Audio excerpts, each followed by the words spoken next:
I bought a guitar for myself. This is a one pickup. I do think these are kind of undervalued, these one pickup 330s, because they really are the perfect guitar for at home. If you want to do blues licks,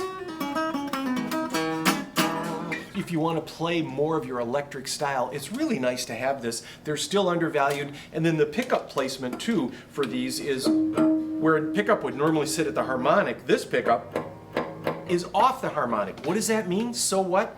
They don't feed back.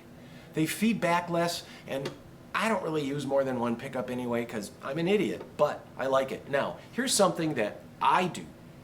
Every time I get a new guitar, I go through this ritual of taking off the strings and scrubbing down the fingerboard and oiling it, getting the old guitar player off and setting it up with my own strings. I don't care who I bought it from. I bought this for myself from another dealer. I still did this, and I'm gonna have Kirk right now show you what I mean by what we do to clean up a guitar. This is something you can do at home with steel wool. Make sure you're careful you don't get that steel wool inside your magnet. I'll let Kurt explain, and I'm going to segue over to Kirk right now.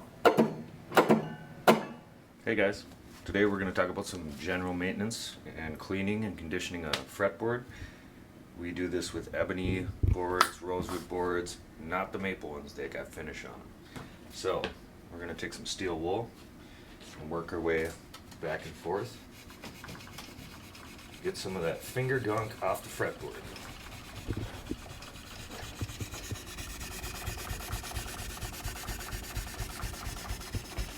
Don't need to be real aggressive. What level steel wool? This is 4/0 steel wool, the finest you can get.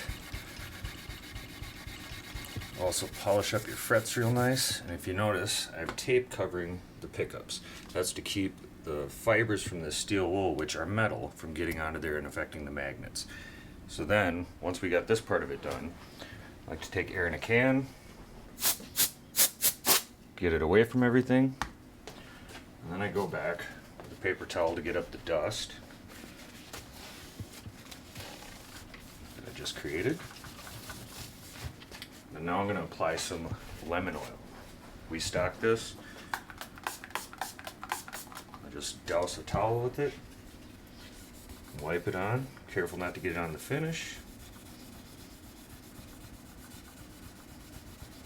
This will also get some of the remaining debris and finger gunk off. And keep your fretboard nice and healthy.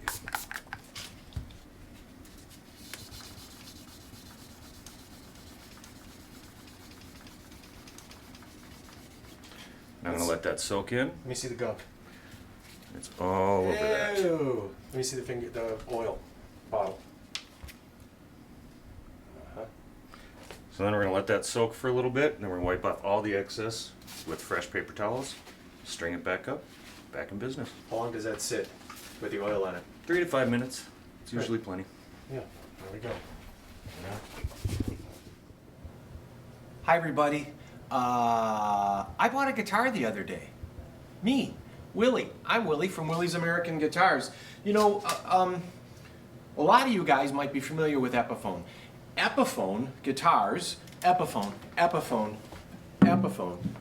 guitars, pre-World War II were the bomb.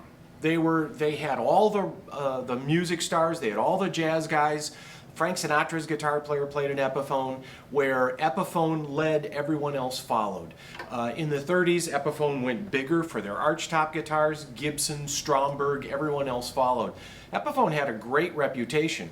After the war, Epiphones, after World War II, Epiphones kind of didn't have a great reputation. Their reputation was tarnished. They were putting out a lot of stuff. So, after the war, which ended mid to late 40s, in the mid 50s, they went up for sale and Gibson bought them. Gibson didn't know, they thought they were buying basses, they didn't know that they were actually buying the guitars. So Ted McCarty, the genius of Gibson that invented the 335, that really was responsible for the Les Paul, Ted McCarty put these Epiphones together. An Epiphone like this is an earlier one from 1961. So the first Epiphones came out about 1958. But they really didn't start shipping till 59. In 58 they were displayed and people would order models. They made these casinos later on and not a lot of people paid attention. Of course, all three Beatles played a casino. And the casinos are basically a 330.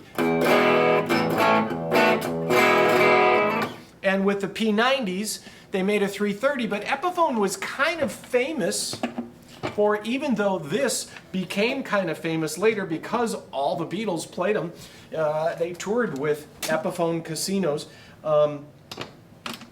This guitar is really, I think, one of the more undervalued guitars in the store. This is a 61 Epiphone Zephyr. And what's unique about this is this cutaway is not unlike any Gibson. This is not a Gibson product. This is an Epiphone. And Ted McCarty kind of wanted to keep Epiphone just slightly underneath Gibson. So it could be something that the Gibson guys could say we had the best, but they could have a dealer across the street that could carry a high quality guitar. So they've always kind of been the redheaded stepchild of the electric guitar market. The mini pickups became a thing too, they would put these Epiphone pickups that they had on their guitars, and historically people were like, it's not the full-size humbucker, it must be, you know, whatever. Now people are realizing that they really are great pickups. These mini humbuckers have a lot of bass. You just heard that casino. This thing's got growl, it's got crunch.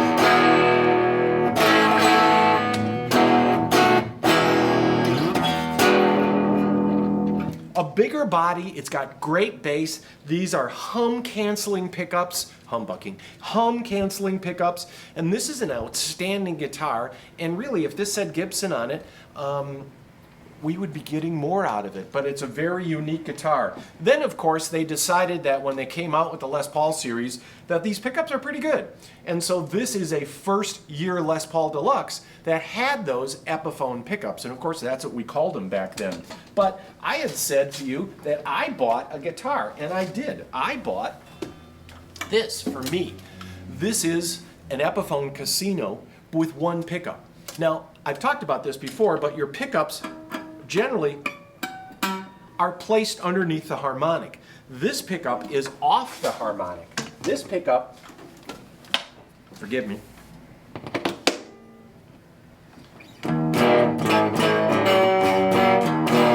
I was looking for a 63 one pickup Gibson. I think these things are really undervalued. I don't have any to sell you. And I went out to find a Sunburst one pickup 330 with block inlay.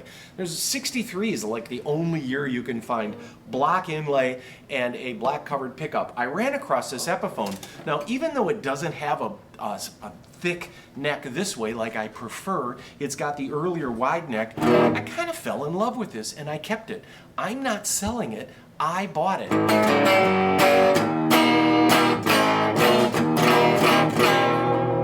So, that's my little thing on Epiphone. Epiphones are interesting guitars. They are still always Brazilian rosewood, aged Honduras mahogany, the finest wood, and you know, these days, everything is kind of, to make it easy, dipped in rubber, and then they put lacquer over it. Back in these days, that's not true. You get real cotton-based lacquer. Nobody put any rubberized anything underneath this finish. They actually filled the pores of the wood the way they should have, which is time-consuming.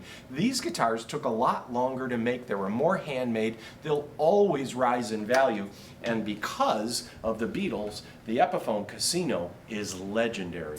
There you go. That's all I have for right now. Okay?